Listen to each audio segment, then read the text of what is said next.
Una vez creado el lote, vamos a menú y vamos a la configuración de la máquina. En la pantalla de configuración de máquina vamos a poder agregar el ancho de la máquina en metros y la distancia de surco con la que estemos trabajando.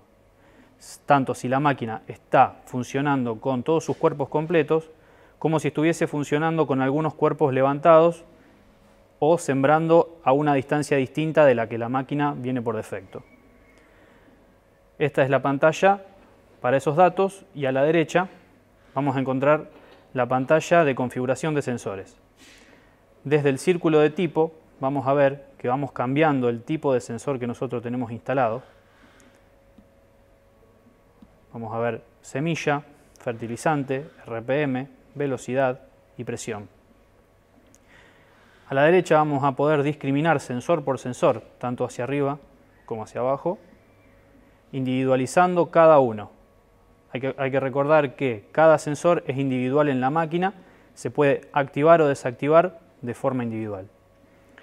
Esa función se encuentra en estos dos círculos verdes, donde vamos a tener la configuración entre activo y desactivado, o el funcionamiento del sensor entre correcto y con falla. La principal diferencia entre las dos opciones es que la configuración es sobre un cuerpo que está trabajando, queda activado. Un cuerpo que no trabaja, desactivado.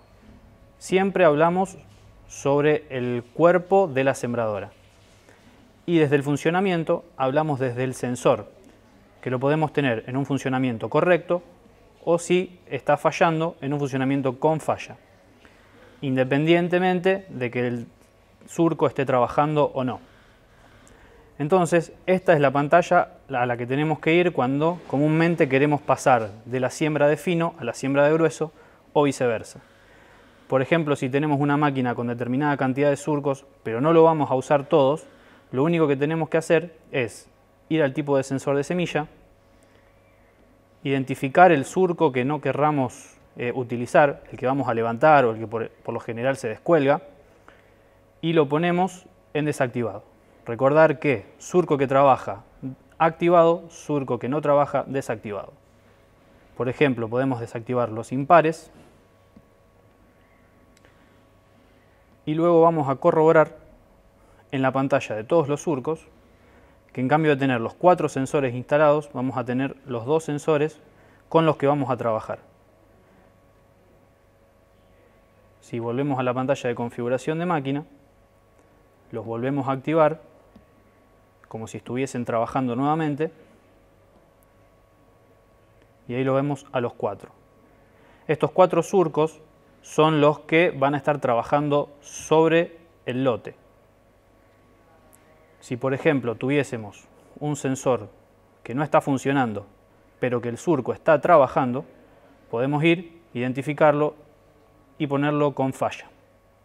Si vamos a revisar sobre el surco por surco, vamos a ver que la máquina aún continúa trabajando con los 4 surcos, pero uno de ellos no cuenta ni tira ninguna falla para que el sensor posteriormente sea arreglado o reemplazado.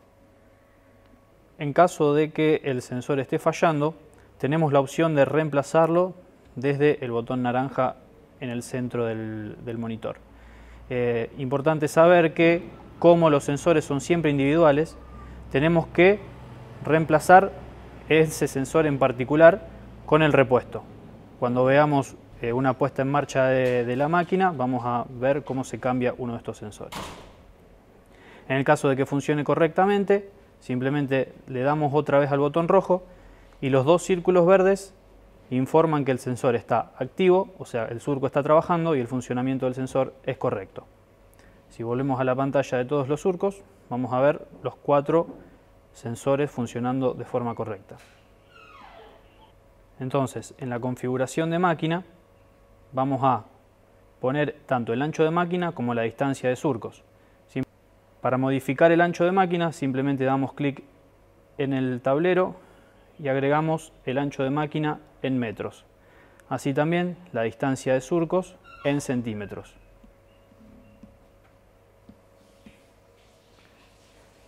Y si modificamos la distancia entre surcos, tenemos que modificar quizás el ancho de la máquina. Eso se hace multiplicando la distancia de surcos por la cantidad de surcos. Los valores los volvemos a actualizar.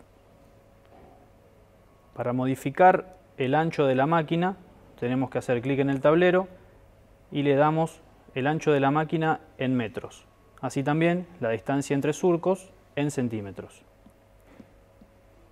Siempre con el OK le damos confirmar a los valores y en el caso de que tengamos que pasar la máquina de fino a grueso, si tuvimos que modificar la distancia entre surcos, por ejemplo de 17,5 a 35 centímetros, tenemos que ir, modificar la distancia en centímetros y quizá tengamos que modificar el ancho de la máquina por si varía al multiplicar la distancia de surcos por la cantidad de surcos trabajando.